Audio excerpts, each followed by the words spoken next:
If you're someone who deals with regular neck pain, I'm talking it hurts after you work out, when you're on the computer for an extended period of time, or heck, maybe you even notice it when you're breathing in deeply, this video is for you. Because I have no doubt you've searched YouTube and you've looked up the best stretches for neck pain. You know how every single thumbnail has this stretch right here? And you might have tried it, but you're thinking, that didn't work for me. Why is that? And that's because those 30-second stretches aren't going to override a potential cause of neck pain that you're unconsciously doing multiple times per day. But don't worry, there's a solution. I'm going to tell you exactly what that thing is that you might be doing that's contributing to your neck pain, and most importantly, what you can do about it so you can get your neck mobility improved and you can feel better. Although research shows that stretching can temporarily improve neck pain, it doesn't work for the reasons that you'd think. In fact, the reason why neck pain may be relieved by stretching is because stretching improves stretch tolerance, but it doesn't necessarily change the mobility of the neck musculature. Why is that? It comes down to tug of war. What I mean by that is if I have neck muscles contracting and the muscular attachments are getting closer together, you have a shortening or concentric contraction on one end. This contraction produces tension. If I try to stretch a given muscle, now I have a lengthening action occurring at that muscle. But the problem is that stretch has to be able to overcome the shortening contraction that might be occurring at your neck. And this can occur simply at rest based on a multitude of factors ranging from stress, activity levels, etc., etc. If I'm applying a stretch force to musculature that has a tendency to shorten, you're going to have an equal and opposite reaction within that shortening contraction because of Newton's law. And that's probably why most contemporary research doesn't show that stretching improves length-tension relationships of muscle. Instead, what it does is it increases stretch tolerance and it changes the viscoelastic properties of connective tissues, meaning that your tendons, your ligaments, your fascia, all of those tissues become more viscous or thick or bendy, and that might be what contributes to the change in mobility. It's not necessarily related to muscle. But what if you have increased muscular tension? What do you do then? Well, we have to find a strategy that doesn't utilize force. We have to find a way to reduce the resting tension in the musculature. And there's something that we're doing on the regular that could be contributing to that. And that daily activity, folks, is breathing. Many of the neck muscles under stressful conditions also act as breathing muscles. These are called accessory breathing muscles. And when I say stressful conditions, I use that term quite loosely. That could be work and life stress, but also managing gravity is a stressor, lifting heavy weights is a stressor. Basically, anything that happens to your body that requires you to produce force is considered a stressor. And if, for whatever reason, your body decides to increase resting tension in musculature to deal with those stressors, you can start to get neck muscles also acting as breathing muscles. Now they're working two jobs at once, and that's stressful for any tissue in your body. You're breathing 22,000 times per day. Do you really think that 30-second neck stretch is going to make a large impact? No. And folks, I didn't pull this out of thin air. In fact, this systematic review, which looked at people who had chronic neck pain, found out that those individuals also had a prevalence of decreased lung volumes, meaning they couldn't move air in and out as effectively. They had weakness or limitations in respiratory muscle activity, and they had altered breathing patterns. And many of the issues found in this study were linked to restrictive airway deficits, meaning that there was a lack of excursion or mobility in the rib cage or potentially in the upper airway. So theoretically then, if we improve our ability to breathe or the dynamics surrounding breathing, could that influence neck pain? In the same review, it seems to be the case. But the problem with this review was that the studies were not the highest of quality. And that's where this systematic review that came out in 2021 is useful. Here, they performed breathing exercises and compared them to sham breathing exercises, and there were statistically significant differences in those people who were in the treatment group, not the control group. But there were a lot of problems with this study. Although there was statistical significance, they weren't really clinically meaningful changes. But I do think this study was quite flawed. And the biggest flaw was the way they were coaching breathing. They didn't really coach breathing in a manner that jives with the way respiratory mechanics occur. In fact, they coached belly breathing. And anytime I see belly breathing in a study, I'm like, bruh. Belly breathing is not normal breathing mechanics. In fact, what you should see is an expansion in all directions of the rib cage and the abdominal wall. They limited chest wall movement. That limits the degree of efficacy of the intervention. So if belly breathing isn't the answer, what is? We have to look at all facets that can increase dynamics of the airway and minimize neck activity.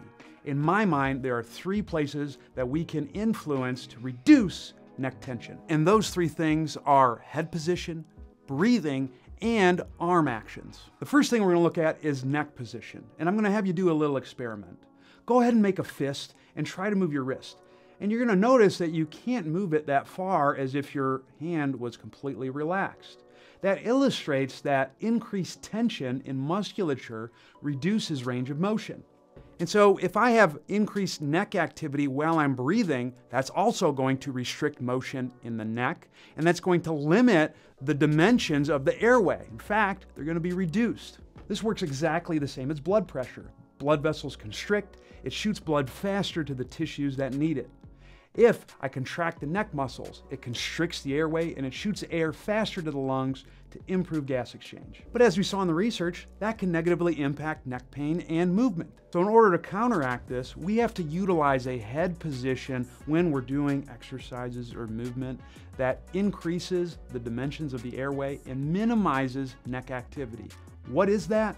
The CPR position. Meaning, if you've ever given someone CPR, where do you got to put their head? What you do is you tip the head open into slight upper cervical or OA extension or just head extension, just like that. That position increases the dimensions of the airway.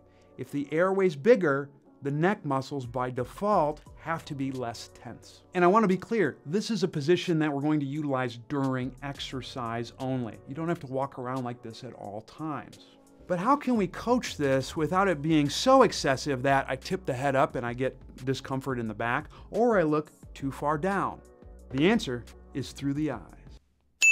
Interestingly enough, this study has demonstrated that there are some weak correlations between eye function and neck pain.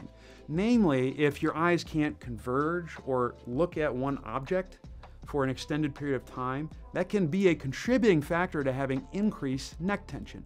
Can also be a reason why people might slump forward when they're on a screen or when they're watching TV, tilting their head to the side. And while I can't talk about vision training in depth in this video, what I can talk about is how we can differentiate eye movement from head movement to really get us in a good position neck-wise. My major cue for this is to just glance in a direction with your eyes. Meaning, if I'm standing and I'm doing exercise, I'm going to be looking out into the horizon.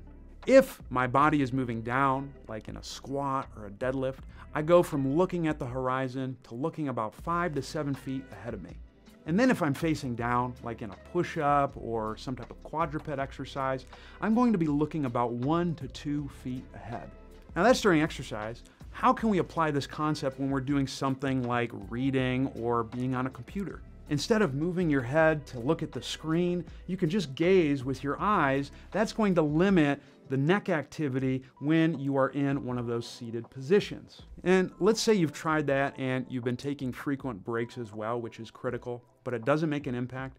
It might be a good idea to get evaluated by a behavioral optometrist. The website that I look at for those individuals is covd.org. Now let's look at breathing. During submaximal exercise, so not max effort lifts, we want to utilize a breathing strategy that doesn't over-recruit the neck muscles. Here's how I coach that. Mouth closed, breathe silently in through the nose. Imagine Michael Myers from the Halloween movies is close by and you don't want him to hear you. With the exhale, you want it to be soft and slow through the mouth. As that happens, what you should notice is the lower portion of your abdomen gets smaller or it moves backwards towards the spine. And eventually you'll notice that the lower rib cage also gets smaller and moves backwards. If you're someone who feels your neck engaging while you're breathing, chances are you're trying too hard. That means you could be inhaling too forcefully, you could be exhaling too forcefully and trying to get all the air out, or you could be inhaling through the mouth. All of those strategies will increase neck activity. Now, inevitably, I get asked, Zach, is this how we're supposed to breathe all the time? No. The strategy that I've just discussed is one that's used to increase the dynamics of the rib cage. But really, we don't need that much movement when we're just doing our day-to-day tasks. During daily life, when you're not talking to anyone, I keep it simple. All you gotta do is keep your lips closed and breathe quietly in and out through your nose. The last key is arm actions. According to this study, if I elevate my arms, it reduces the neck and upper body contributions to breathing and increases the contributions of your primary respiratory muscles, such as your diaphragm. So if we can reach effectively, we might be able to minimize neck activity.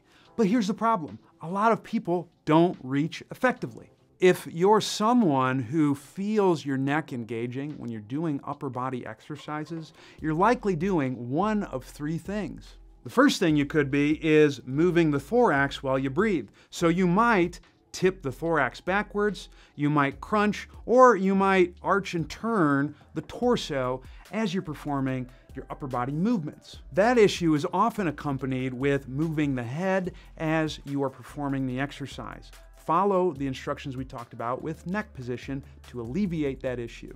And the last piece is poorly pacing breathing and reaching together. What you want to focus on when you're performing any type of reaching or pulling exercise is to make sure that the chest stays parallel, meaning it doesn't crunch, it doesn't arch. You can allow it to turn as long as you keep the chest parallel to whatever surface you're facing. So if I'm doing something and standing, it's going to be parallel to the wall. If I'm on the ground doing push-ups, it's going to stay parallel to the ground. And the other thing is moving your body at the pace of the exhale. This is especially important in various mobility drills. If you whip to the end range, that's going to increase tension, and a lot of times the neck will engage in order to get you into that position.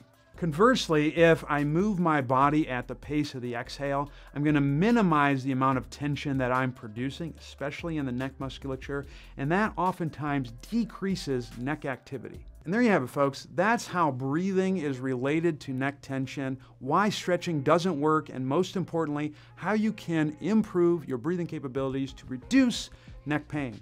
Now, it might be that you've tried breathing exercises, but you've done belly breathing, and you're like, Zach, why doesn't that work? Well, you can check out this video right here, and that's going to go in deep as to why belly breathing is totally whack.